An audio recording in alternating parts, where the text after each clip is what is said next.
हम दिखाएंगे। नमस्कार, मैं हूं आपके साथ नेहा पर, न्यूज 18 इंडिया पर आप सबका स्वागत है। और अब वक्त हुआ है रात 8 बजे आपके फेवरेट डिबेट शो का हम तो पूछेंगे। और हम आपको बता दें, पहले चरण का मतदान खत्म हो गया है। पहले चरण के मतदान के बाद सबकी नजरें अब बाकी के चरणों पे लगी हुई हैं। हर पार्टी के अपने अपने दावे, लेकिन आज हम मौजूद हैं गुजरात में।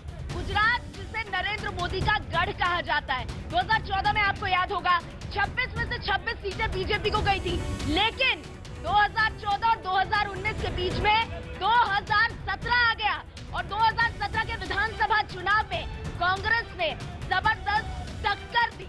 अब सवाल ये है कि गुजरात 2019 में किसके पक्ष में जाएगा? क्या कहता है गुजरात की जनता का मूड? आज यहाँ जनता हमारे साथ मौजूद, उनके तीखे सवाल होंगे मेहमानों से जिनसे हम परिचय कराएंगे। लेकिन उससे पहले गुजरात के सियासी घटनाक्रम को समझने के लिए देखिए ये रिपोर्ट।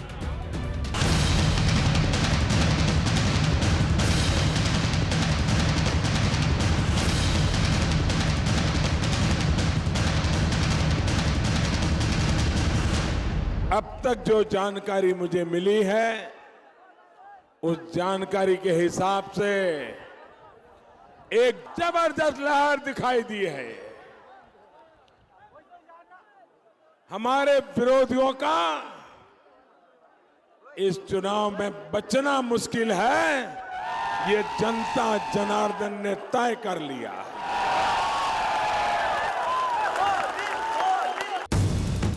हम तो पूछेंगे में बड़ी बहस, मोदी लहर जारी या कांग्रेस पड़ेगी भारी।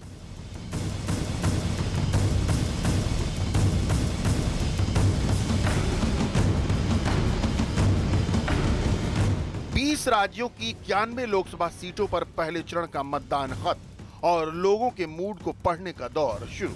करीब करीब 2014 जैसी वोटिंग पैटर्न ने सियासी पंडितों को परेशानी में रखा और अटकलबाजों को भरपूर मौका दिया। 2014 के जनादेश से सत्ता के शिखर पर पहुंचने वाली बीजेपी ने इसे मोदी लहर बताने में देरी नहीं की। अगले दिन खुद मोदी इसी भरोसे को मंच से बांचते दिखे। 23 मई को फिर से मोदी सरकार बनना देश की जनता ने तय कर लिया है। 3 तलाक पर बने कानून को संसद से पास कराने की कोशिश और तेज की जाएगी।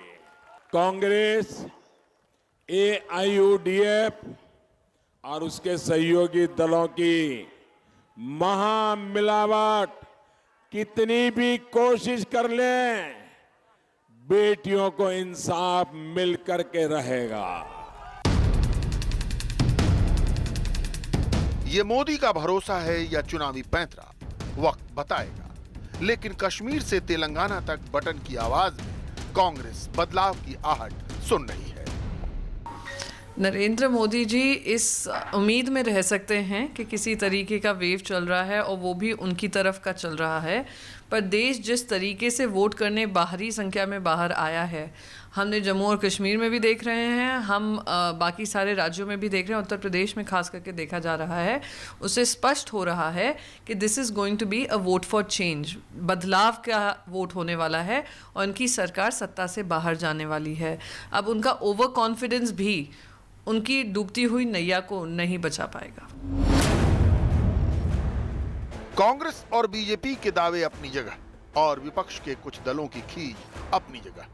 पश्चिमी उत्तर प्रदेश के जिन 8 सीटों पर पूरे देश की नजर थी, जब वहां मतदान खत्म हुआ तो मायावती के ट्वीट से अलग तरह की कयासबाजी शुरू हो गई। मायावती ने लिखा, सत्ताधारी बीजेपी को इस लोकसभा चुनाव में आम जनता द्वारा बुरी तरह से नकारे जाने का ही परिणाम है कि अब बीजेपी वोट से नहीं बल्कि नोटों से, ईवीएम की धांधली से, पुलिस प्रशासन तंत्र के दुरुपयोग से, ईवीएम में चुनाव कर्मचारियों से ही बटन दबवाकर आदि धांधलियों से चुनाव जीतना चाहती है।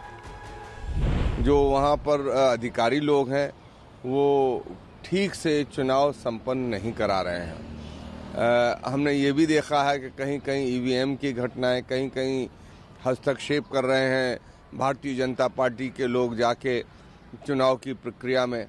इससे लोकतंत्र को कमजोर करने की कोशिश हो रही है। लोग तो शुरू से भूमिका बना रहे हैं। अभी चुनाव के रिजल्ट तो अभी बाद में आने वाले हैं, बलि का बकरा किसको बनाया जाए, तो ईवीएम के खिलाफ जो है अभी से भूमिका बनना शुरू हो गई है। इतनी बेशर्मी के साथ कोई नेता झूठ बोलेगा, राहुल गांधी जी उसका जीता जागता उदाहरण है।